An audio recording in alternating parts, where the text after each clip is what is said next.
Muy buenos días, estamos en un episodio nuevo del capítulo de Asís, capítulo norte, donde estamos hablando con el licenciado Jorge Uribe. Jorge, buenos días, ¿cómo estás? Buen día, ¿cómo estás? Gusto saludarte. Excelente. Hoy estuvimos viendo en la ponencia que tuvo estos 15 minutos de patrocinio con IPS, en el desayuno mensual que tenemos de Asís, y queríamos platicar un poquito más sobre lo que ha tenido IPS a lo largo de su historia como empresa, cómo ha trabajado y básicamente cuáles son las funciones que tiene la empresa como tal. Sí, mira, IPS es una aventura de muchos momentos, porque tiene un inicio muy bonito. Yo sé que aquí en Monterrey les gusta escuchar historias de emprendedores, y así fue. Una persona que no tenía empleo hace 30 años y entonces decide primero emplearse como guardia de seguridad porque es la oportunidad que salió, y se dio cuenta que el sector tenía todo para transformarse, porque guardia de seguridad es algo mal visto en México. Es una persona que prácticamente no le quedó de otra, se tuvo que poner un uniforme e ir a hacer turnos muy largos. Generalmente no son respetados por la gente, y entonces él se hizo un propósito personal, adicional a crear una empresa y vivir de ella, a transformar la industria. Me parece hasta iluso, pero lo ha ido consiguiendo.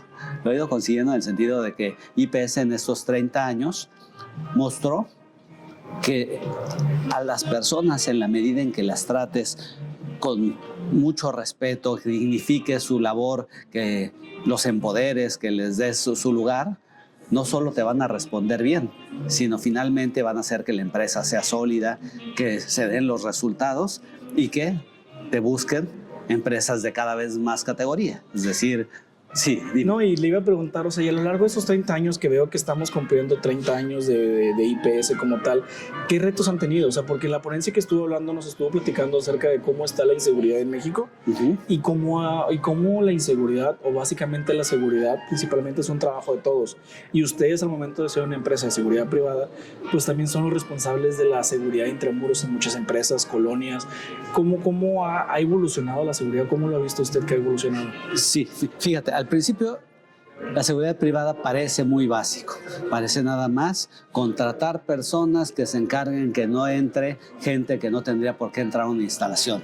Esa es como la primera de sus funciones, pero en realidad no es la principal, ni siquiera es la más relevante, porque tú crees que porque no entren desconocidos, los conocidos que entraron van a hacer las cosas bien allá adentro. Y cuando hablamos de la inseguridad en México, creemos que los delincuentes se formaron en otro lado, a lo mejor en las prisiones o en estas colonias en conflicto con la ley. Y no, muchas veces los delincuentes son más cercanos de nosotros de lo que parece, y se formaron en las propias empresas. Para que alguien sea un defraudador a nivel internacional, a lo mejor empezó siendo un pequeño defraudador en un área contable, claro, cerca de ti. Y las áreas de seguridad de las empresas ni siquiera voltearon a ver esas áreas como eso no me toca, y nada más me dijeron que no deje entrar a ningún desconocido. Y no, y que es muy importante el hecho de que muchas empresas, ellos no hacen seguridad, o sea, ellos se dedican a hacer carros, a hacer chasis, a hacer palomitas, cualquier cosa que sea negocio. Nosotros nos dedicamos a hacer seguridad, y la responsabilidad de nosotros es poder perfilar, poder identificar a las personas que posiblemente puedan ser un riesgo o una amenaza para que no entren a una empresa. Y bien lo mencionó, o sea, muchas veces el tejido social está hasta cierto punto dañado, que puede que existan personas que no quieran hacer simplemente o siempre quieran hacer el bien dentro de las empresas. ¿Cómo lo han manejado ustedes y qué han detectado dentro de su historia, de sus 30 años de trayectoria? Primero es importante quitarse muchos prejuicios, porque tienes que borrar esa versión dicotómica que el mundo está hecho de los buenos y los malos. Exactamente. Y los malos tienen tatuajes en la cara y traen un arma, y entonces esos casi habría que meterlos a todos a la prisión de una vez. Exacto. Y nos quedamos los buenos fuera. No hay nada más falso de la realidad. Los que hacen daño, pues muchas veces usan trajes caros. Sí. Y muchas veces son hasta personas respetadas y admiradas, son modelos a seguir por otros, y no porque no aparenten ser delincuentes quiere decir que están haciendo las cosas bien. En México solemos tener esas confusiones de decir, no, es que si viene de ese código postal, cuidado, porque en esas son no puedes fiarte, sí, o en donde quieras. Digo, puedo dar muchos ejemplos de colonias que han sido etiquetadas como de ahí sale gente peligrosa. Y en realidad a nosotros nos consta que luego de ahí sale la gente más trabajadora, más entregada, y luego de las que parecen más privilegiadas. Ha habido muchos estudios que incluso demuestran que hay gente que al tener dinero se cree todo permitido. Y ese creerse todo permitido es por encima de la ley, que la ley sea para otros, pero para mí no. Y ese es también una gran área vulnerable en la industria de la seguridad, que nosotros ponemos guardias, pero que nadie los ve como autoridad. Si tú vas a Alemania, un policía privado tiene la misma fuerza que un policía público de disciplinarte si infringes una ley en una instalación. Exacto. Y aquí es muy fácil que alguien diga, no, hijo, una llamada mía y pierdas tu empleo, así que ni me molestes, ni trates de controlarme, y los tratan de reducir. No, y hasta la misma dirección pasa que, o sea, llega mi siguiente pregunta.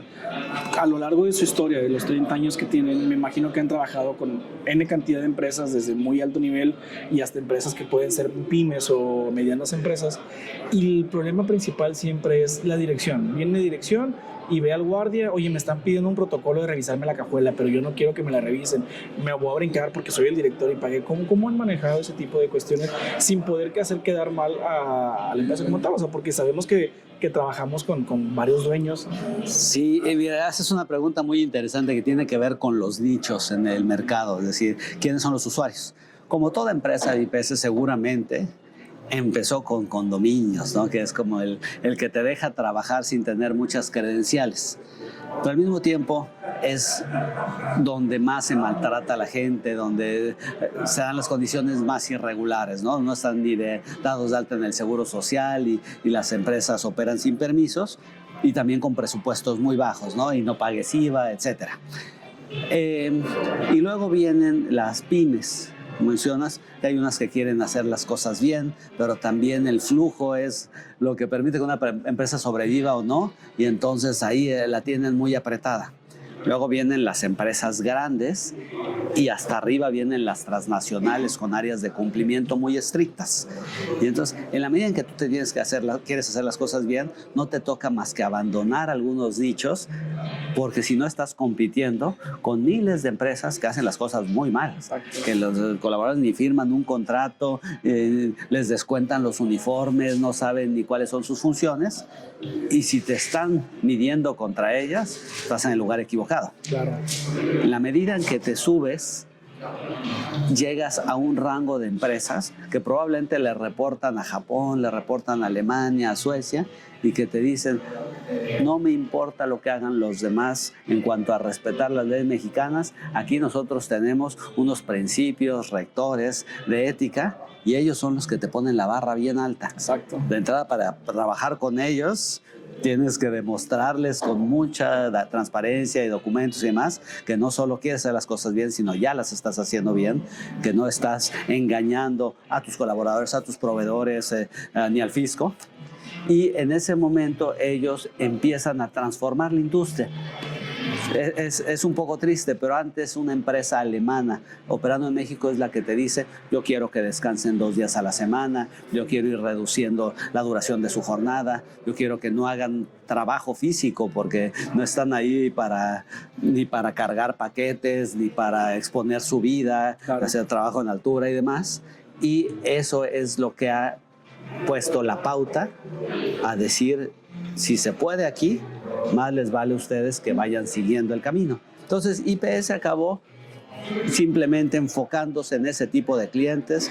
Para los demás somos demasiado caros, se van a las otras opciones, pero tenemos una conversación ya muy nutrida con los reguladores de decir, sácalos de la industria. Claro. Hay miles de empresas que no tendrían ni por qué existir por la cantidad de abusos que hacen. Entonces, nuestro propio fundador acabó siendo el representante de la industria ante las autoridades para que ayudarles a hacer la nueva Ley General de Seguridad Privada y crear esas condiciones de dignificar. A eso me refiero con que al final acabó transformando la industria.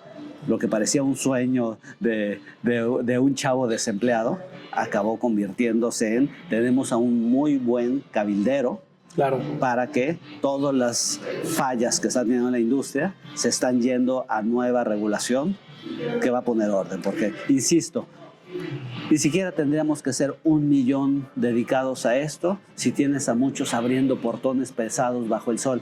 Eso te lo hace un motor, te lo automatizo y te lo hago desde otra ciudad. Claro. Y entonces enfoquémonos en crear empleos donde sí requieres criterio de una persona que tenga trato, que tenga entendimiento del contexto. Por otro lado, y es una cosa que viene muy en boga recientemente, la tecnología como suplemento de la seguridad, porque sabemos mucho que las empresas están migrando a sistemas de entrada y sistemas de gestión de controles de accesos por medio de tecnología, por medio de barriquetas, por medio de torniquetes. ¿Cómo ha IPS suplido, cómo ha metido esa tecnología dentro de sus operaciones?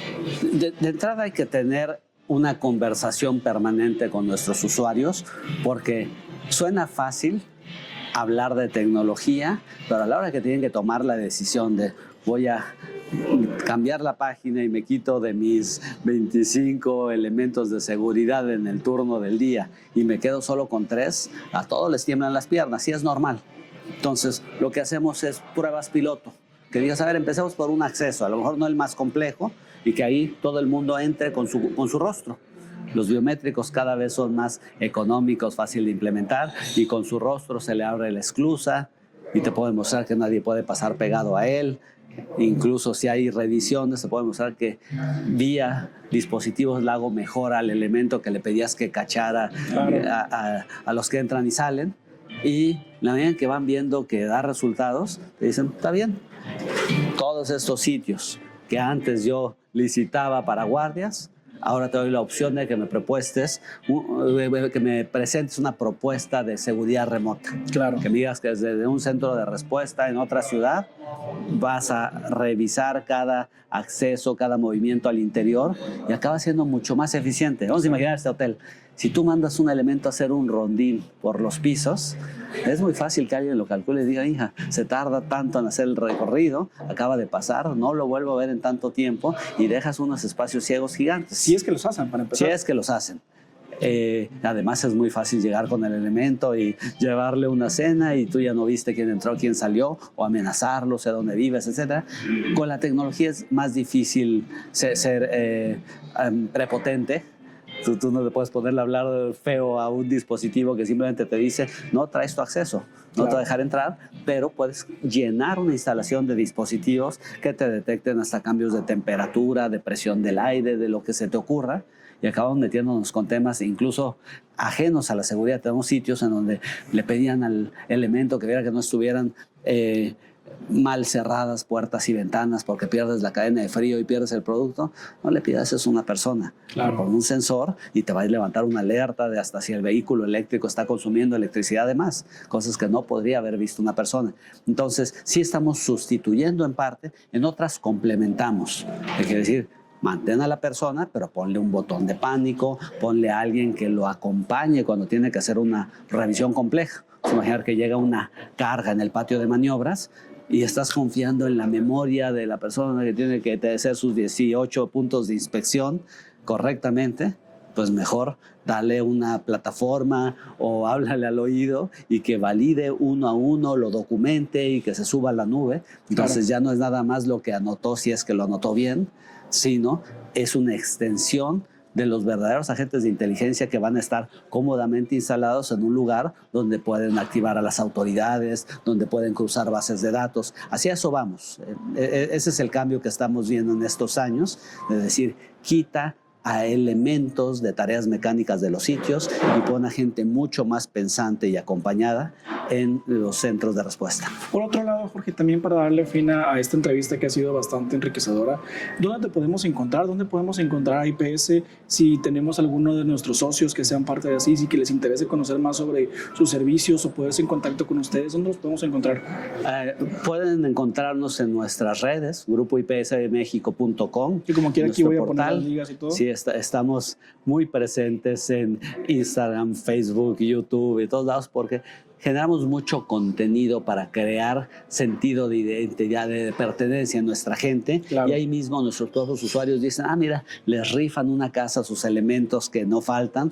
Yo soy compatible con esos valores. Oye, el programa de la salud y juegan con los niños y los becan y demás, porque las empresas buscan tener culturas compatibles con sus proveedores y entonces ahí en redes es donde se dan cuenta que IPS es tan humano como DHL, como Gentera, como cantidad de empresas que dicen yo no me puedo permitir trabajar con cualquier proveedor.